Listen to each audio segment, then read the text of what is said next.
In Norway today, only about 2% of the population attends church regularly. Not 2% of a small town, not 2% of one region. 2% of an entire country that less than 100 years ago required confirmation in the church just to be treated as a legal adult with full rights. So here's the question that doesn't add up on paper. If religion really vanished that completely, why do Norwegian parents still throw their kids a coming of age ceremony every single spring, complete with a formal course, a rented ceremony hall, and family flying in just to watch it happen? That's not what disappearance actually looks like. Something else happened here, something quieter and considerably more interesting than a simple decline. Religion didn't vanish in Scandinavia. It got taken apart piece by piece, and every single piece got quietly handed off to something else, something that could do that one specific job just as well, sometimes better. Today, the 5 places those pieces actually went, the real research behind each one, and why this matters a lot more than a trivia fact about empty pews. Stay to the end, because piece number 3 is something almost no American watching this has ever heard exists, and it's the clearest possible proof of everything this video is actually about. Let's get into it. Here's the researcher who first mapped this properly, and it's worth knowing his name because this isn't casual observation, it's actual fieldwork. Sociologist Phil Zuckerman spent over a year living in Scandinavia specifically to study this exact question, interviewing hundreds of ordinary Danes and Swedes for his book Society Without God. His core finding surprised even him going in. People weren't hostile to religion, angry at it, or actively rejecting it the way a lot of Western debate around secularism assumes. They were mostly just indifferent to it, in a way that had almost nothing to do with anger, and almost everything to do with one simple fact: religion's actual practical jobs were already getting done somewhere else, quietly, without anyone needing to declare war on faith to make that happen. Now, some of you are probably already thinking, isn't this just religion declining, not actually being replaced? That's a fair question, and it's worth answering directly before we go any further. If this were simple decline, you'd expect the functions religion used to serve to just quietly disappear, along with the belief less community, less ritual, less of a safety net, all of it fading out together. That's not what the data actually shows. Community didn't shrink, it moved. Ritual didn't disappear, it changed buildings. The demand for meaning, for belonging, for a coming-of-age moment never actually went away. Only the institutions supplying it did. That distinction, decline versus replacement, is the entire difference between a country that's simply become less spiritual and a country that's quietly rebuilt the same infrastructure using different materials. Scandinavia is very clearly the second one, once you actually look closely at where people's time, money, and attention went instead. 1. Community. Weekly church attendance used to guarantee one specific thing, reliably without fail, a room full of the same familiar faces, every single week. No ongoing effort required to maintain any of those relationships. Scandinavia replaced that function with Fika and its regional cousins. Protected, recurring social pauses built directly into daily and weekly life, at work, in neighborhoods, in family routines that don't bend for much else. It's not framed as a spiritual practice on paper, and nobody there would describe it that way if you asked them directly. But functionally, it's doing exactly what a congregation used to do, guaranteeing regular, low-effort contact with the same people on a schedule nobody has to actively fight to protect, because it's simply built into how an ordinary day is structured for almost everyone. 2. Safety. A huge amount of what religion has historically offered isn't really theological at its core. It's reassurance, an answer to what happens to me if I get sick, if I lose my job, if I get old and can't work anymore, and nobody's there to catch me. Scandinavian welfare states answer that exact question directly, with policy instead of faith, universal health care that doesn't depend on employment, strong unemployment support that actually covers real living costs, a pension system that doesn't depend on a family or a congregation quietly stepping in when things go wrong. When that specific, deep-seated fear gets handled reliably by a system instead of a sermon and a prayer, one of religion's oldest and most important jobs simply has a lot less work left to do day to day for the average person going about their life. We've covered 2 of the 5 pieces so far, community and safety, and each one alone already explains a real slice of why the pews emptied out, without anyone feeling like they'd lost something essential.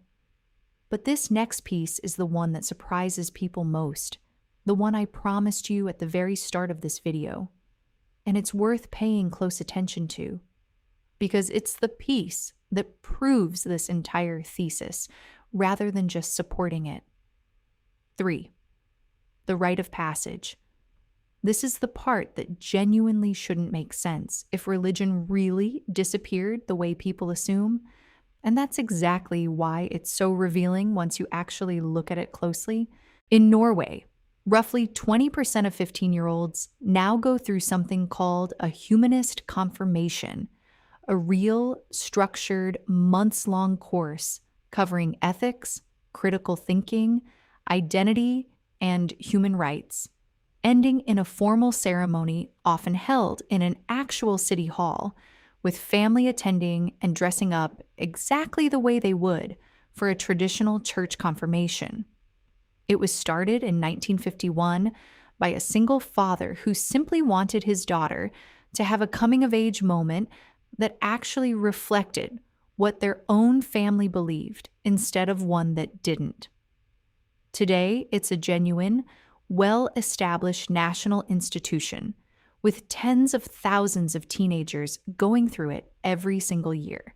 Denmark and Sweden both run close cousins of the exact same idea, a secular coming-of-age course paired with a real ceremony, family, formal wear, and all, just organized by a humanist association instead of a church.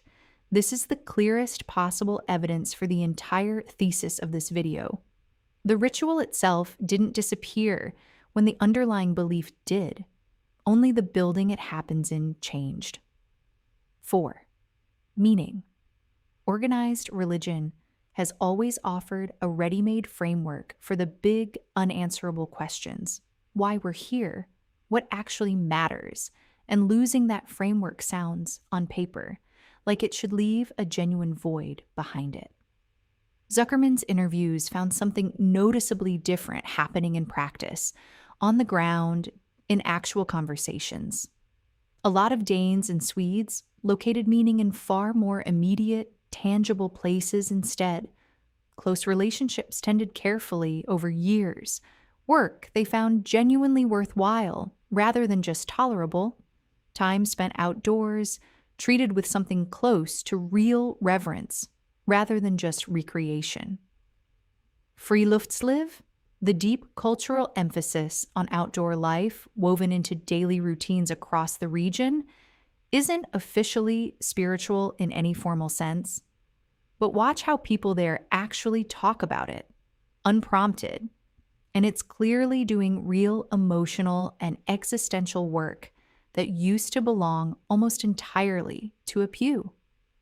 The clearest single example of this shows up every June. Midsummer, one of the biggest celebrations of the year across Sweden and Norway, has genuinely pre-Christian pagan roots tied to the summer solstice, and it never actually got replaced by a church holiday the way it did in a lot of the rest of Europe.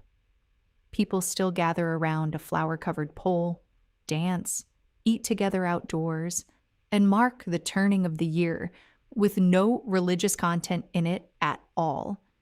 And it's treated with real, unmistakable reverence anyway. The calendar kept its sacred day. It just quietly dropped the theology attached to it generations ago. 5. Belonging without believing. Here's the piece that ties all 4 other pieces together, and it's the one Zuckerman himself found most genuinely surprising going into the research.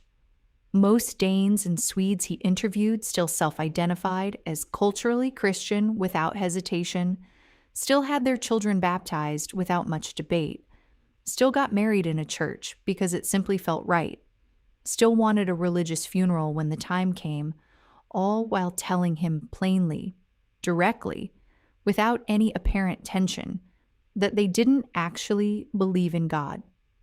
Sociologists have a specific term for this now: belonging without believing, keeping the cultural shell of religion fully intact. The architecture, the holidays, the major milestones, while the actual belief at the center quietly emptied out from the middle of it over a generation or two. It's not hypocrisy, and it doesn't feel like hypocrisy from the inside either. It's closer to renovation. The structure stayed standing because the structure was still genuinely useful for something. Only the foundation underneath it actually changed. Think about how strange that would sound. Describe the other way around, a country full of people who don't believe in God, still lining up for baptisms and church weddings anyway. From the outside, it looks contradictory. From the inside, it isn't a contradiction at all. It's just 2 separate questions that Scandinavians stopped requiring the same answer to. Do I believe this? And does this ceremony still matter to my family? Those used to be the same question everywhere. Here, they quietly split apart, and almost nobody noticed it happening in real time. So here's the full picture, all 5 pieces together. Religion in Scandinavia didn't collapse, and it didn't get replaced by one single tidy substitute either, the way a lot of surface-level takes on secularism tend to assume.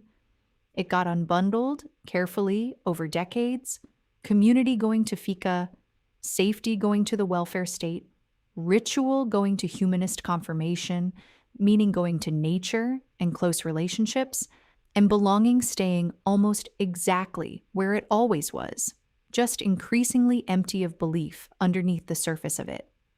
Every single one of those 5 jobs religion used to hold all at once still exists today, fully intact, still being done, still mattering to the people relying on it. They simply don't have one landlord managing all of them anymore, one building, one Sunday morning, one institution responsible for the whole list.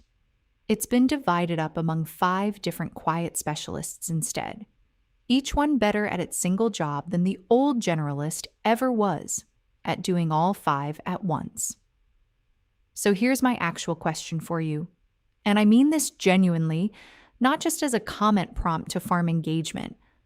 Of these 5, which one do you think matters most? And which one do you think your own life might actually be missing right now, whether you consider yourself religious, spiritual, or neither at all?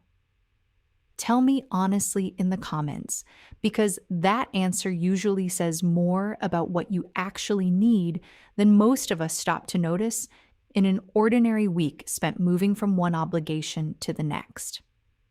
If this shifted how you think about the word secular even slightly, subscribe. There's a lot more of this kind of thing coming.